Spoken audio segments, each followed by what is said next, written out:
Senator Roberts. Thank you, Mr Acting Deputy President. As a servant to the people of Queensland and Australia, I rise to support the Competition and Consumer Amendment Act, Country of Origin Bill 2016. Before speaking further, though, I want to make clear that I support Senator McDonald's comments supporting freedom of choice, because that is what is at the heart of this bill, informed freedom of choice.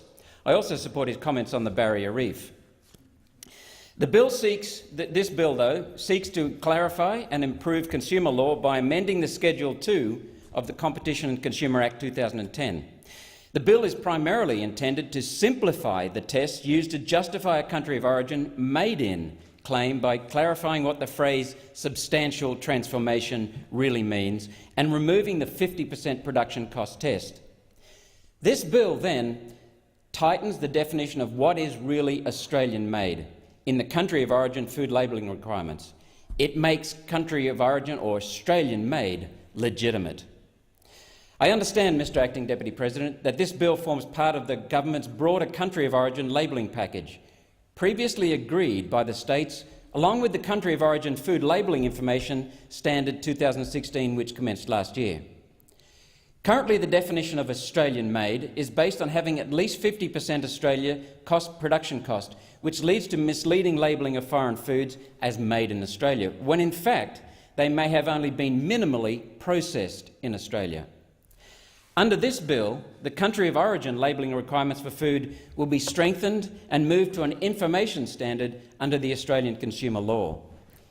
The new labels for food will include a bar chart to indicate the proportion of Australian ingredients in the food.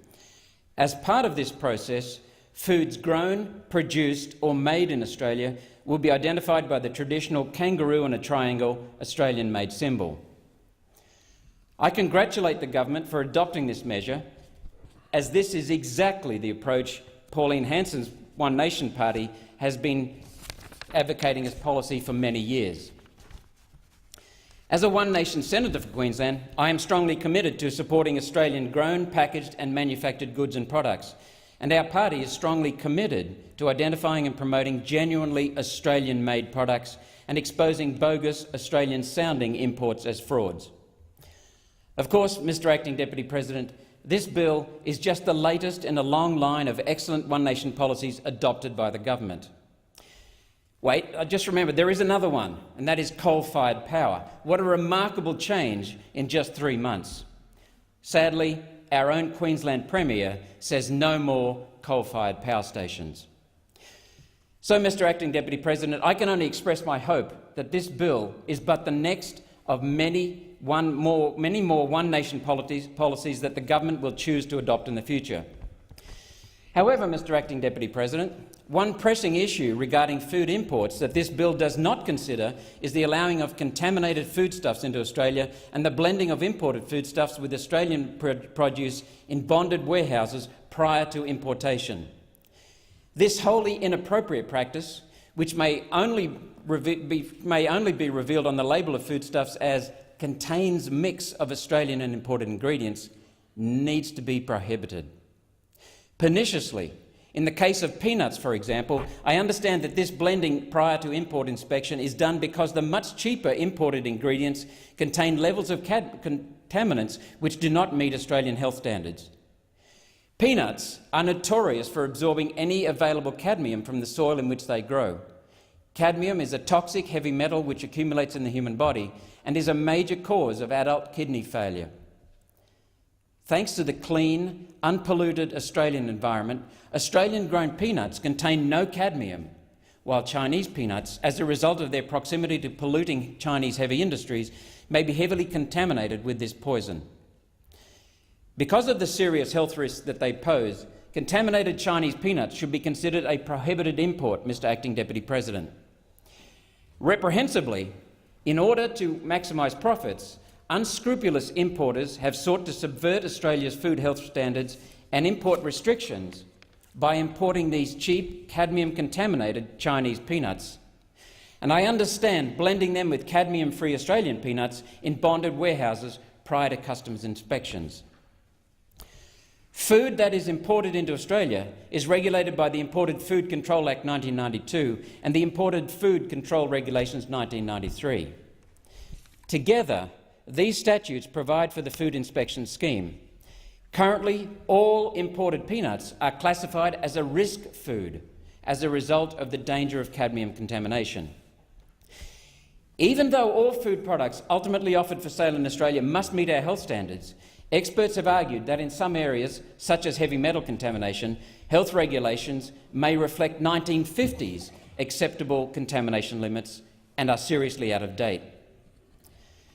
Thus, while Schedule 19 of the Australian Food Standards Code sets the maximum allowable level of cadmium, which may be contained in peanuts, as 0.5 milligrams per kilogram, given that virtually any cadmium consumed remains in the body for life, most medical experts today argue that there are no truly safe levels of cumulative toxins like cadmium, and therefore the safest course is to avoid any food exposure at all. Accordingly, whilst it goes beyond the scope of the bill currently under consideration, I strongly urge the government to outlaw practices such as the blending of Australian and imported goods prior to food safety testing, and to declare peanuts containing cadmium a prohibited import to eliminate a very real and totally unnecessary threat to the health of Australians. For the information of the Australian people, Mr Acting Deputy President, to my knowledge, only Dick Smith brand peanut butter is made with exclusively Australian peanuts, which are, of course, cadmium-free.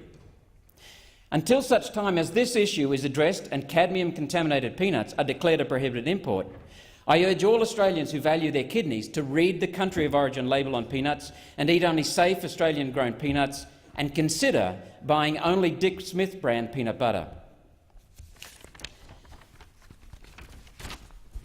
While supportive of this legislation, we need, as a parliament, I believe, to address the core issue for bringing back Australian food production, both in quality and quantity, and bringing back manufacturing. After 42 years of deindustrialisation under Labor and Nats coalitions and under Labor Greens coalitions, we must reindustrialise our country. To reindustrialise, we must face up to the core issue: comprehensive tax reform at state and federal levels, instead of window dressing.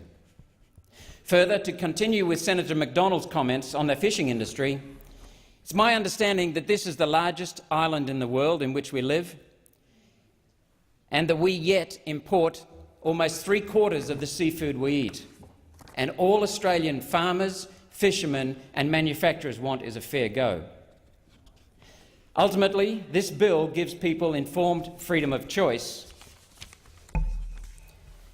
And notwithstanding these issues of toxins and tax, I otherwise commend this legislation to the Senate. Thank you, Mr Acting Deputy President.